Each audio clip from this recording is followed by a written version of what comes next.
Hello, hello, hello. Good evening and happy Sunday. Hope you guys have had a good Sunday. Um, is the audio working? I think it is. I hope it is. Uh, yeah, I hope you guys had a good day at church. If you go to church, well, that you had a good day. If you didn't, and yeah, let's jump into today's chapters. So today is chapter 38 till 40. Um, yesterday we focused on Joseph. Do you focus on Joseph on my line? Yeah. Well, we left Jacob, um, and Esau's sort of narrative and shift the focus onto Joseph, him getting sold to Potiphar, who was instead of being killed, and how God sort of starts to weave His intention through the actions of the people. In Genesis 38 to 40, we shift focus a little bit onto one of Jacob's sons, Judah, and we learn of Judah having a string of sons that marry and die. And their law, as Judah says it, their law requires when one brother dies that another brother, the younger, or the next brother, marries the wife, such as to produce an heir. Now, again, this law is before the law of Moses, right? So there's clearly a structure that they already have that they've been following from Abraham, Isaac, Jacob, and now his sons. That meant, they had a way of life. They had a society and laws that underpinned that society. And we have an interesting occurrence here, and I've heard this used as a argument against contraception. I personally don't believe that. I don't know if I don't think it extends as much as that argument makes it. And the way that they use this is um, Judah moves to Adullam, and there's a woman there, Canaanite woman, um, who Judah marries. Um, when he marries her, they give birth. So in Genesis 38, verse 3, they give birth to a boy named and then give birth to Onan, and then have a third, Sheila. I'm probably butchering all of the names. But Onan and Sheila, three brothers. Um, Now, when grows to um, a suitable age to be married, Judah arranges for him to marry Tamar. And again, we're seeing elements of their society. So arranged marriage was very much a thing. Now, we've seen that with Abraham and Isaac. Abraham organizing for Isaac to get married. Um, Jacob married for love, but there was also Leah that was thrown in there. Um, so we're seeing their society has these practices, arranged marriages. If a woman is to die, that her brother will then come.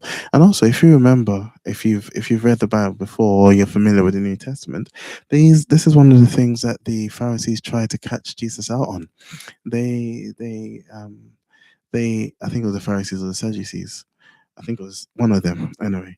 But they tried to catch Jesus out on this, which was they asked him if a woman marries and her husband dies, and then the brother, and they sort of extended it, and they're like, okay, when the woman goes to heaven, having married all of her initial husband's brothers, where would she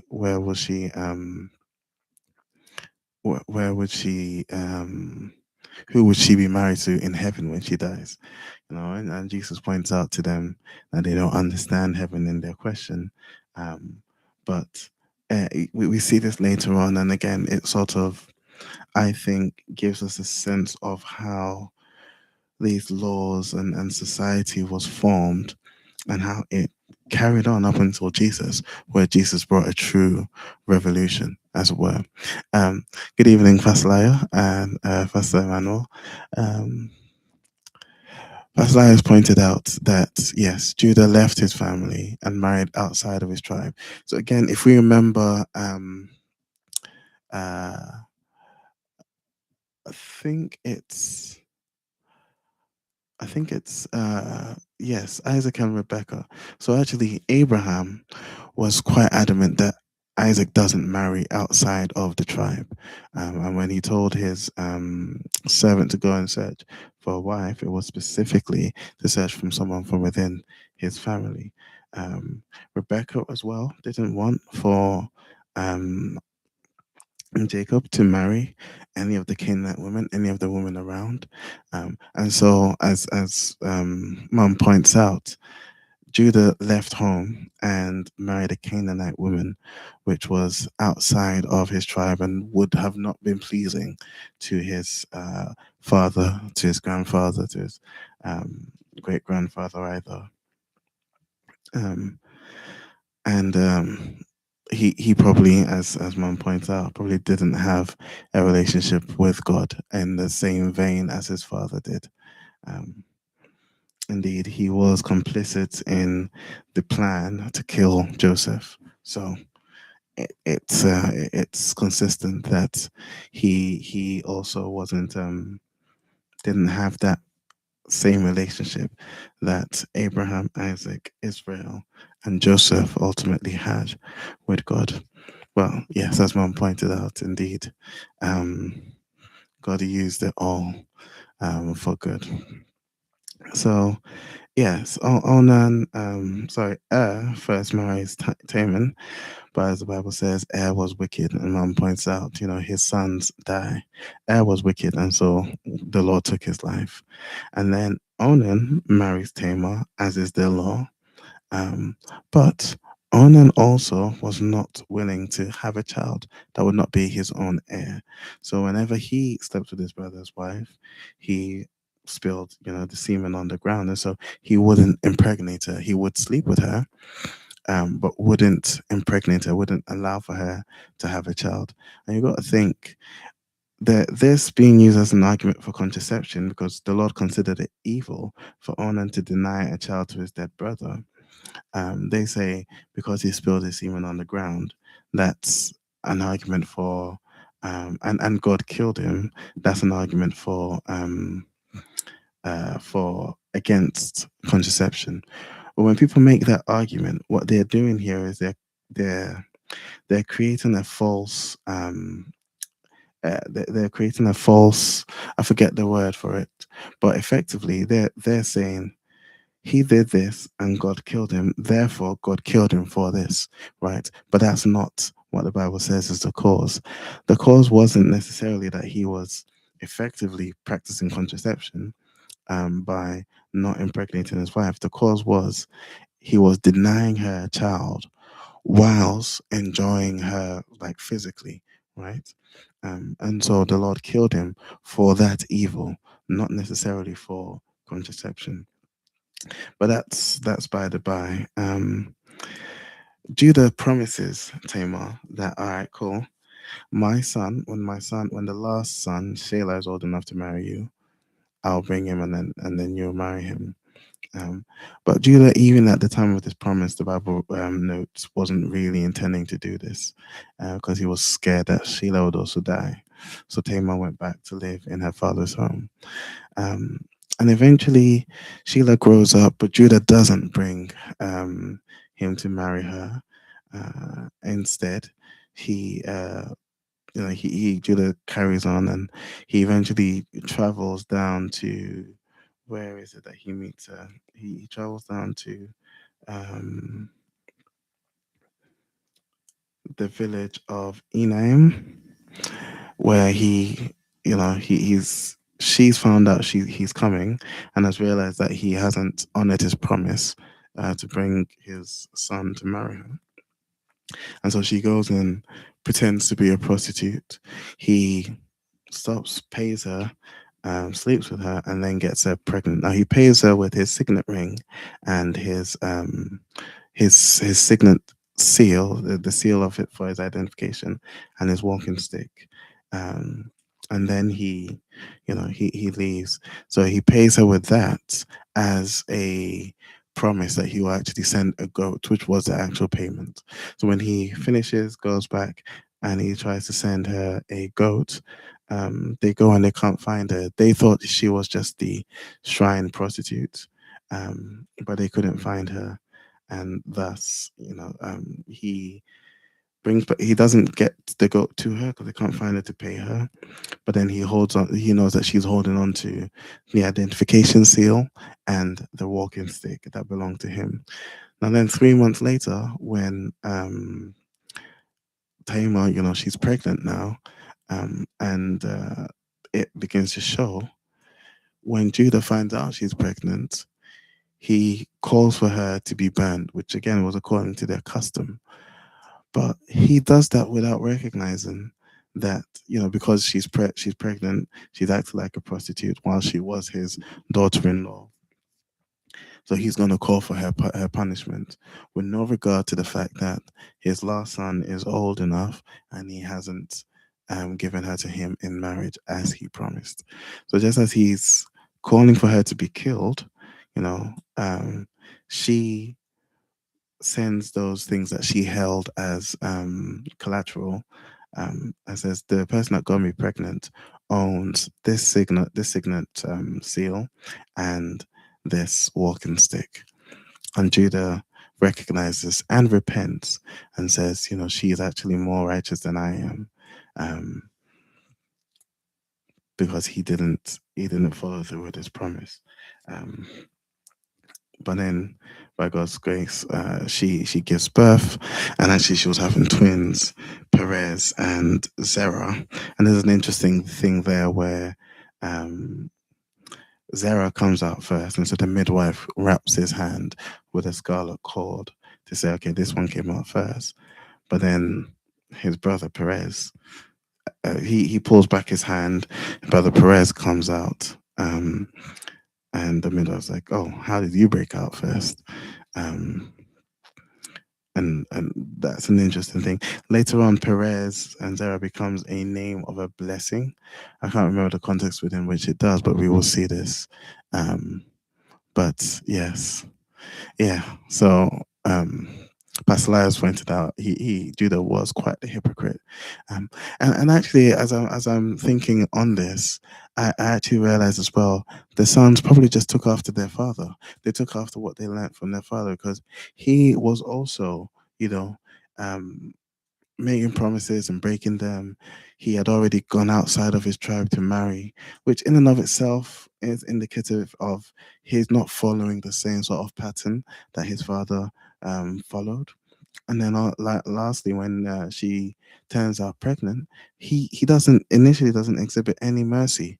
He's not like, well, she was she had two sons and they've died, and she's lonely, so maybe she's gonna marry someone else. No, there was no mercy. It was just, oh, bring her out and let her be burned, because she's gone and got pregnant whilst she was supposed to be daughter-in-law, without any acknowledgement of, well, she was waiting for my younger son and I haven't followed through on that promise.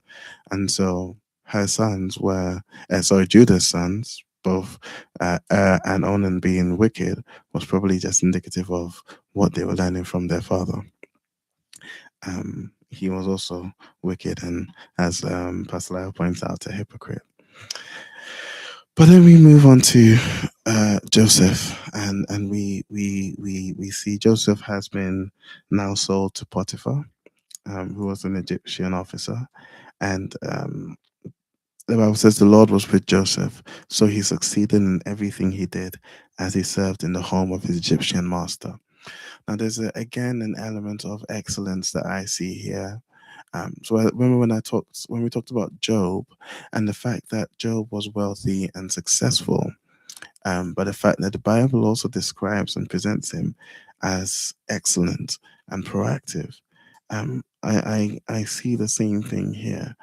Joseph wasn't there sort of working in the Lord's temple or doing something that would be considered traditionally religious, right?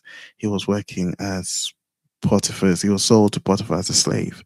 Um, but everything that he did as a slave, so that would have been, I don't know, cleaning the halls or tending the sheep or um, whatever, things that won't in and of themselves be classed as religious things or as things in honor of God at face value.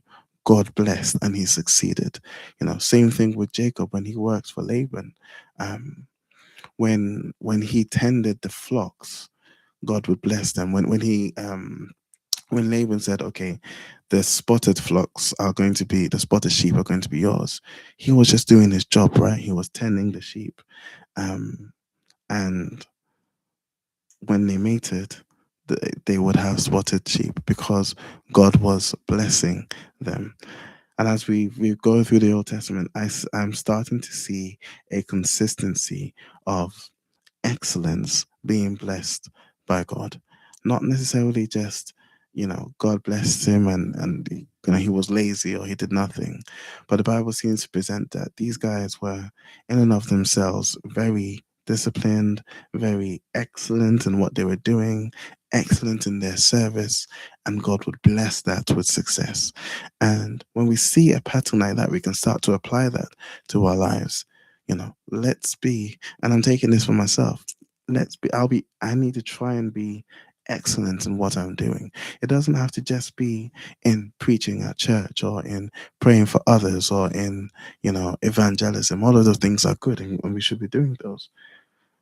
But in my work I'm a quality engineer. In my work as an engineer, I should be excellent in that.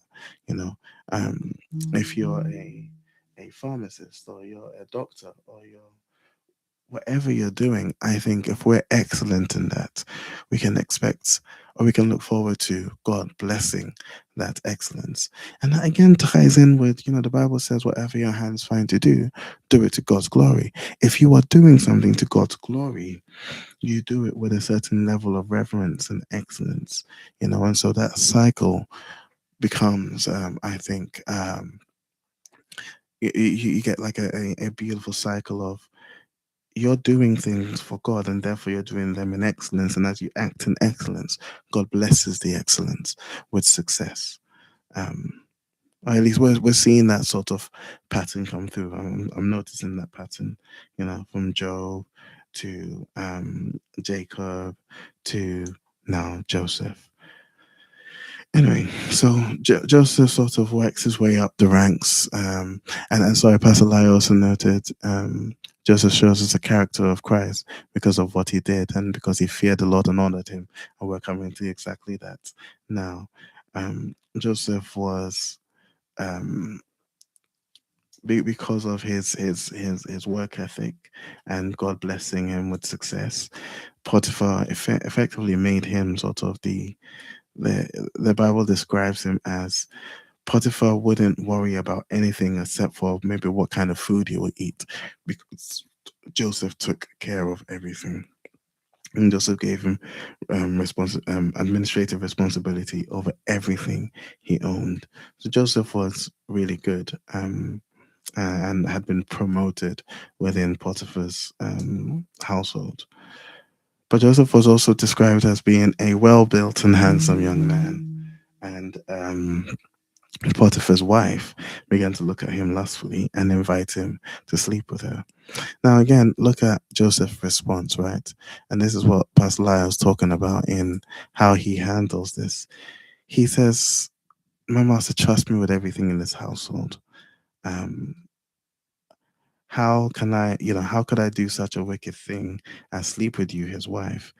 It would be a great sin against God." Right? So we can see, and this ties into what we were saying before, Joseph seemed to put God before everything, right? Even in his service to Potiphar, he wasn't, sorry for himself and sulking, having been sold here without, against his will. Everything he seemed to put God first. And so when the wife came and, was looking at him lustfully,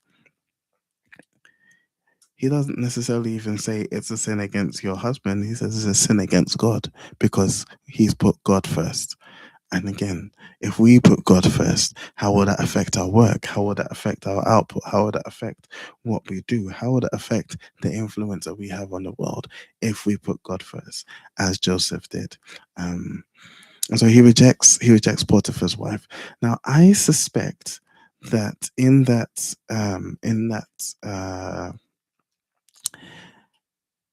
society, well, I say I suspect this. I haven't read extensively on it, but from what I've seen of like Roman mythology, and sort of even, you know, movies and stuff that depict Egypt at a older age, like, you know, Cleopatra, and, you know, some random movies that seem to have some Egyptian history in them.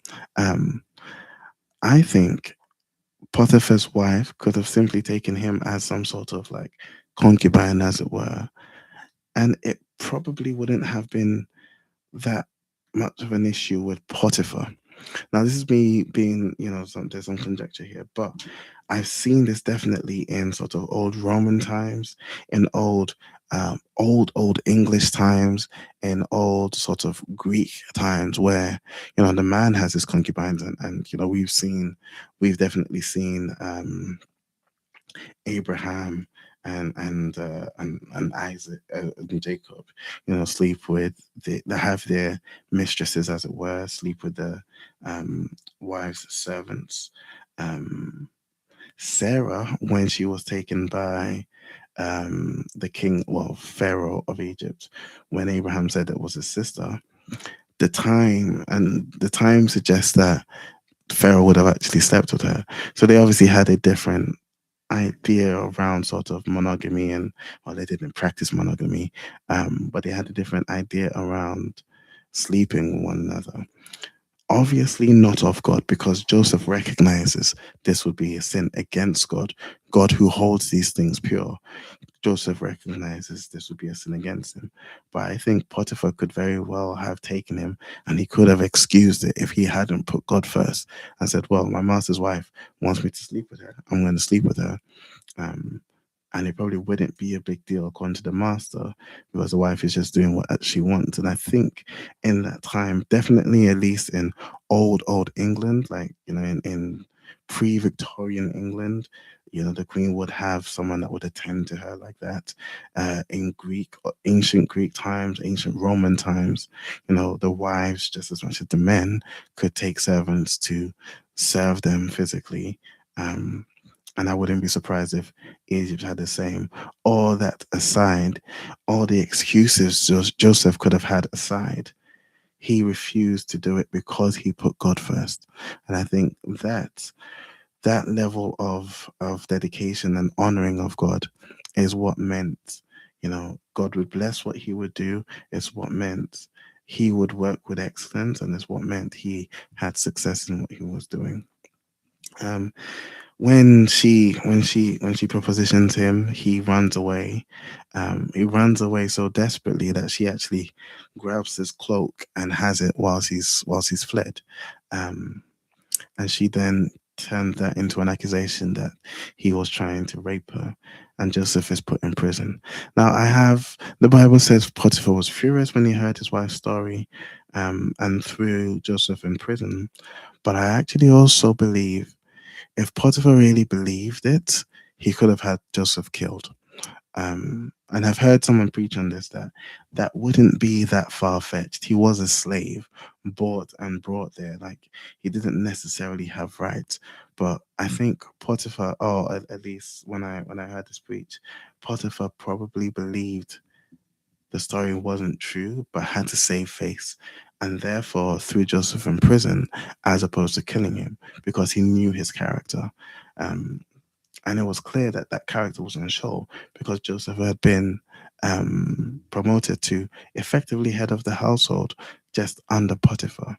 Um, but again, that's sort of extra biblical. Joseph is put in prison, and in prison, the same thing happens, because Joseph um, what remained sort of faithful to God. The Bible says the Lord was with him, and Joseph won favor with the prison warden before long, being in charge of all the prisoners and everything that happened in the prison. Joseph took care of everything, you know, and he succeeded in everything he did because the Lord was with him.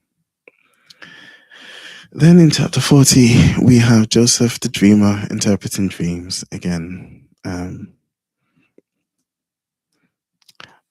Pastor Laya makes a good point, What was Potiphar maybe even furious with his wife because he knew Joseph's character? I wouldn't put that past him. I think if you've worked your way up as a slave to the point where, you are trusted with everything, your character is known. And I think I wouldn't be surprised if Potiphar really knew his wife was probably lying. I was furious with her, but again had to save face and threw Joseph in prison. Anyway, Joseph here, whilst in prison, there's two other prisoners that come, Pharaoh's cupbearer and Pharaoh's head chef, I think. Um, I just want to check. Baker. So his cupbearer and his baker, they each have a dream, and they ask for a they're a bit upset because they don't understand the dream. And Joseph goes about explaining, he interpreting dreams is God's business. So he hears their dreams and gives them an interpretation. To the one, the dream meant the cupbearer's dream meant that he would be restored to his former position, and the baker's dream meant that he was going to die, and that's exactly what happened. But when he gave them their interpretations, he asked that they remember him, but the cupbearer forgot all about him and didn't remember him. And so he remained in prison whilst they were, on the one hand, killed, and on the other, restored. Um, Now, again, interesting that the same dreams that effectively got him hated by his brothers, um, interpreting those dreams, he interprets dreams here, and it gets these guys. Well, he interprets dreams here accurately, and he at the very least will get a reputation for interpreting dreams, and that's ultimately is what will get him out. But that's for the next tomorrow's chapters. So we'll end here. Again, thank you so much if you're watching this. Whenever you do, I hope that it encourages you to take some time, spend some time in the Word, spend some time with God. Um, Pastor Lara rightly says we all have various gifts. Will we put God first in exercising those gifts? When Joseph did, he saw success, even when it seemed, and even when it very much was painful. You know. So again, what can we learn from this? Let's exercise our gifts in honor of God. I hope you all have a great rest of your night, rest of your evening, whenever you're watching this. And yeah, I'll see you guys, God willing, tomorrow. Tomorrow's verses are, let's just check, Genesis 41 to 42. Again, I'm using the Blue Letter Bible chronological plan. It's a 1-year plan that will get us from Genesis to Revelation chronologically. It's available from blueletterbible.org and their daily reading plans for free. You can follow it on the website. You can print it out. If you use the YouVersion app, it's also there. You can search for your plans and jump on the Blue Letter Bible chronological plan. And if you're on YouVersion, you can follow me as well. I am keeping that up to date. And yeah, I hope you all have a good night. Thank you. Thank you for joining. I'll see you Pastor Lai, Pastor Manuel, thank you. Anita, my lovely wife, has joined as well, which is why I'm smiling like a chicken. Anyway, have a good night and see you guys tomorrow. Peace out.